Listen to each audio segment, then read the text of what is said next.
নমস্কার বন্ধুরা, রাশিচক্রের চতুর্থ রাশি কর্কট রাশি 2023 সাল কেমন যাবে একটা সামগ্রিক আলোচনা আমরা আজকে করব।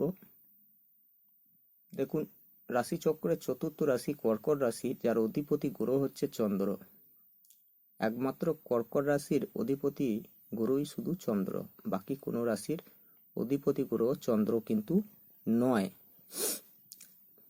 তাহলে আমরা সামগ্রিক বর্তমান পজিশনে বিগ প্ল্যানেট গ্রহ চারটে: রাহু, কেতু, শনি, বৃহস্পতি।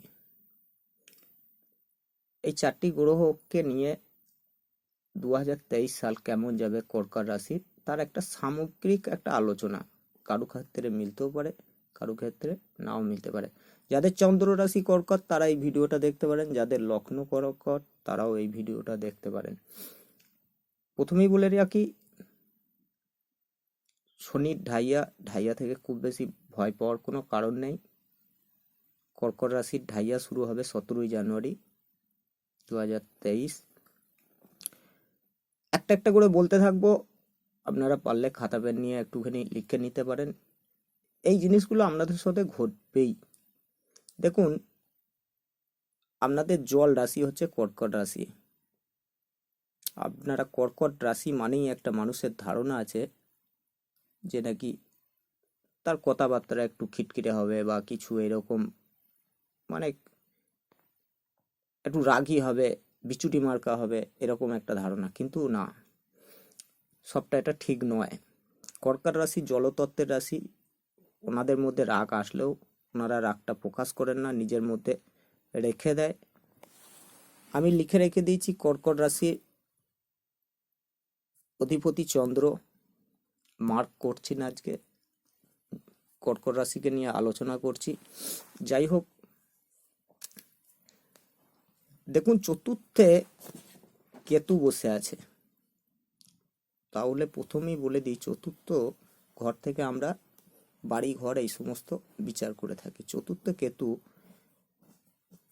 ঝামেলা সৃষ্টি করে, অতএব বাড়ির সাথে সম্পর্ক এবং বাড়ির আশপাশে যারা বসবাস করছে তাদের সাথে সম্পর্কটা ঠিক রাখতে হবে, এটাকে মাথায় রাখতে হবে।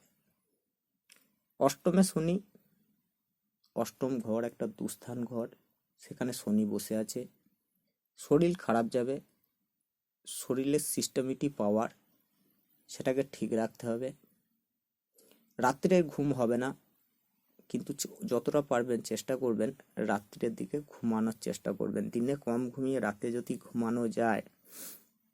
দেখুন, শনি মানেই অন্ধকার, অন্ধকারকে জাগিয়ে রেখে দেয় শনিদেব। তাহলে আপনাকে প্রথমেই করতে হবে রাত্রে ঘুমের দিকটা ঠিক রাখতে হবে। যদি দেখা যাচ্ছে রাত্রি 10:30 11টায় শুয়ে ঘুমিয়ে যান, সকালে উঠুন, সারাদিনটা শুয়েন না দরকার পড়ে।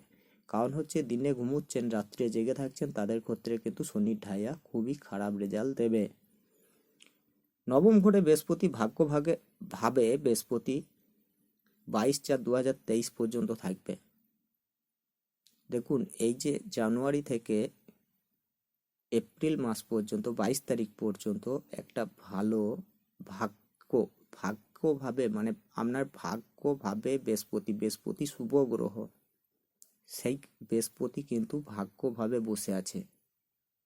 এর থেকে ভালো কিছু হতে পারে না। অবশ্যই ভালো, সেই ভালোটাকে কাজে লাগাতে হবে। আবার দশমভাবে বৃহস্পতি চলে যাবে এপ্রিলে 22 তারিখের পর। 22 তারিখের পর যখন বৃহস্পতি চলে যাবে, দশম ঘরে অলরেডি রাহু বসে আছে। দশম ভাবে রাহু ভালো ফল দেয় কর্মের দিকে, কিন্তু এখানে দশম ভাবে রাহু এবং বৃহস্পতি, এখানে একটা গুরুচণ্ডাল দোষ সৃষ্টি হচ্ছে। আবার শনির তৃতীয় দৃষ্টি পড়ছে।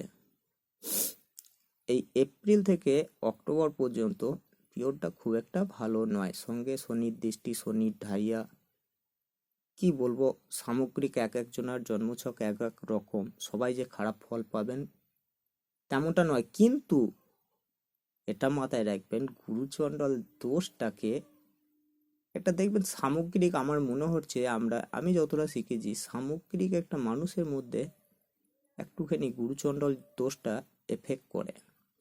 বলবেন কিরকম? আমরা বিগত দিনে দেখেছি যে একটা 22 বছর 23 বছর অন্তর অন্তর একটা দুর্ঘটনার কবলে পড়তে। আমরা বিগত দিনে করোনার সময় দেখেছি, মহামারী। যাই হোক, এইখানে গুরুচণ্ডাল যোগটা এপ্রিল থেকে অক্টোবর পর্যন্ত কর্কট রাশিদের ক্ষেত্রে একটু সাবধানের সাথে অবলম্বন করতে হবে। দেখুন, শনির ঢাইয়া মেন হচ্ছে, ঢাইয়াটাকে নিয়ে আমি একটু বেশি বলবো। শনি, দেখুন শনি কারো জন্মকুণ্ডলিতে যদি ভালো পজিশনে থাকে, ঢাইয়া খুব বেশি খারাপ কিছু করে না। দেখা যাচ্ছে বিশ্ব রাশিতে শনি আছে, আপনার জন্মকুণ্ডলিতে শনির ঢাইয়াতে খুব বেশি খারাপ ফল দেবে না। আবার তুলা রাশিতে দেখা যাচ্ছে আপনার জন্মকুণ্ডলিতে শনি বসে আছে, খুব বেশি খারাপ ফল দেবে না। আবার যদি মেষে নিচস্থ শনি হয়ে যায় তখন আবার খারাপ ফল বেশি দেবে। আবার কর্কটে যদি আপনার কর্কট রাশিতেই যদি শনি বসে থাকে তাহলে কিন্তু খারাপ ফল দেবে।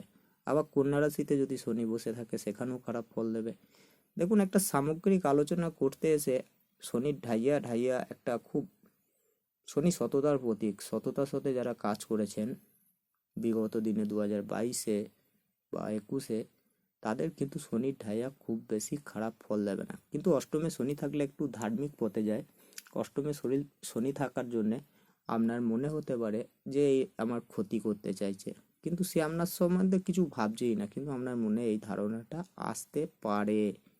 এবং অষ্টমে শনি থাকার জন্যে আপনার শরীর মধ্যে মিশলেই খারাপ করবে, শরীর নিয়ে খুব বেশি বলছি। এবং অর্থের জায়গাটা একটুখানি বলে নিই, অর্থের ব্যাপারটা বলি। শনি হট করে দেখা যাচ্ছে আপনি যে কাজটা করছেন সেই কাজটা বন্ধ হয়ে যেতে পারে। যারা পাবলিকের কাছে কাজ করেন, কোম্পানিতে কাজ করেন, হঠাৎ করে হয়তো স্টপ হয়ে গেল কাজটা, এটাও শনি কিন্তু করে দেয়। কিন্তু যে সবারই হবে এটা কিন্তু নয়। আবার শনি অষ্টমে দেখা যাচ্ছে আপনার পার্টনার, দেখা যাচ্ছে আপনার স্ত্রী বা স্বামী কিংবা ছেলে, এদের হঠাৎ করে শরীর খারাপ করে যেতে পারে এই শনির ঢাইয়ার জন্যে।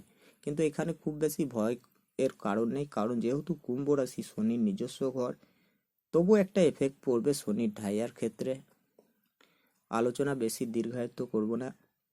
সকলে ভালো থাকবেন। 2023 সাল সকলের ভালো কাটুক। নমস্কার।